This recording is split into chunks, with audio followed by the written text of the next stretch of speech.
여러분, 뉴스 헤드라인 보다 보면 원내대표니 상임위원장이니 하는 말들 진짜 자주 나오잖아요?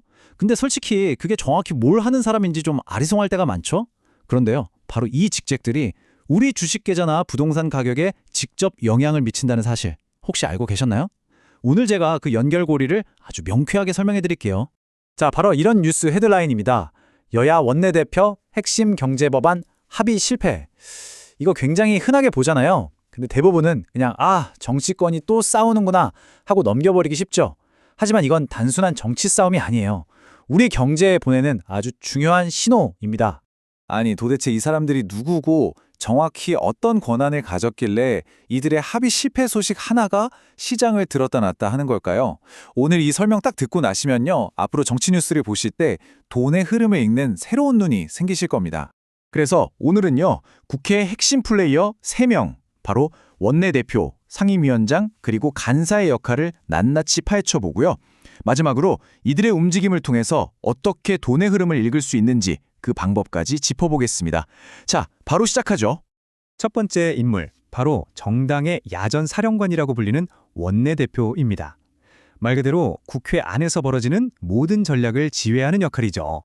원내대표라는 이름 자체에 그 역할에 대한 힌트가 다 숨어 있어요. 한자를 한번 풀어볼까요? 의회원, 안내, 대표할 대, 표. 그렇죠. 말 그대로 의회 안에서 우리 당을 대표해서 싸우고 협상하는 총책임자다. 바로 이 뜻입니다. 이게 많은 분들이 당대표랑 헷갈려 하시는데요. 역할이 완전히 달라요. 당대표가 당 전체를 이끌면서 선거 같은 당 바깥의 큰일을 총괄한다면 원내대표는 오직 국회 안에서 벌어지는 입법 전쟁과 협상에만 집중하는 뭐랄까 특수부대 지휘관 같은 역할이라고 보시면 됩니다. 원내대표의 힘은 정말 막강합니다. 국회를 언제 열지, 어떤 법안을 먼저 테이블에 올릴지 그 우선순위를 정하고요. 상대당하고는 마치 체스 게임처럼 아주 치열한 수싸움을 벌이죠. 말 그대로 이 협상 테이블에서 수많은 법안들의 운명이 결정되는 겁니다. 자, 바로 여기가 투자 포인트입니다.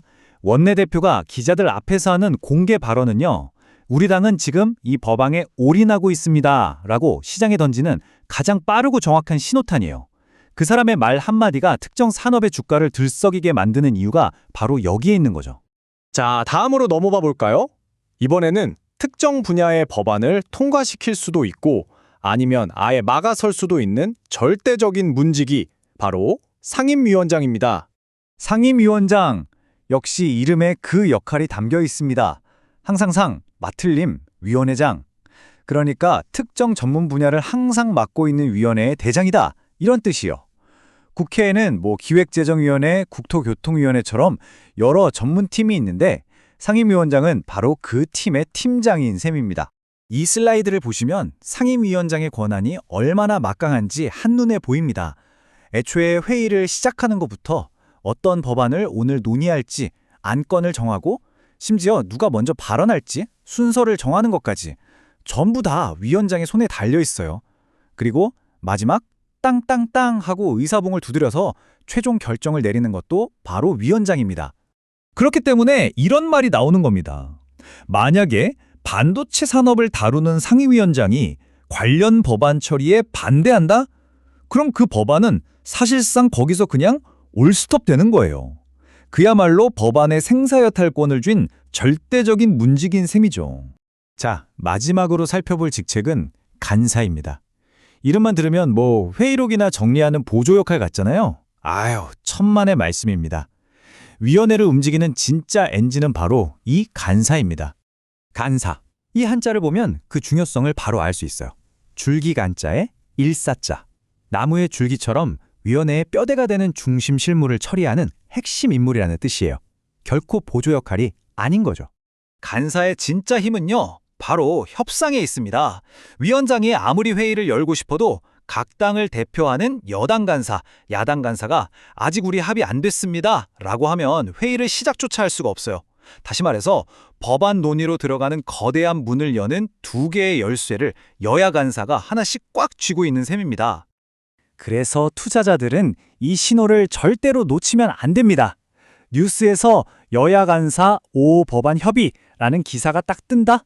그건 바로 엔진이 이제 막 시동을 걸었다는 뜻입니다. 구체적인 논의가 시작됐다는 가장 확실한 시그널인 거죠. 자, 그럼 지금까지 배운 내용들을 하나로 쫙 모아서 어떻게 실제 투자에 활용할 수 있을지 최종 정리를 한번 해보겠습니다.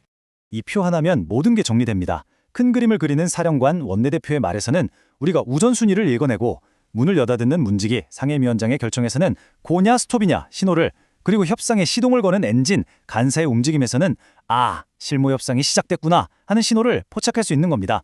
이제부터 정치 뉴스가 돈의 흐름을 보여주는 보물지도로 보이실 거예요. 오늘 우리는 국회라는 거대한 톱니바퀴를 움직이는 핵심 플레이어 3인방을 알아봤습니다. 하지만요, 법안이 최종 통과되기까지는 보이지 않는 곳에서 훨씬 더 치열한 진짜 싸움이 벌어집니다. 바로 법안의 조문 하나하나를 현미경처럼 들여다보는 소위원회라는 곳인데요. 그 결정적인 관문의 실체는 다음 시간에 제대로 한번 파헤쳐 보겠습니다. 아는 것이 힘이고 아는 만큼 자산을 지킬 수 있습니다.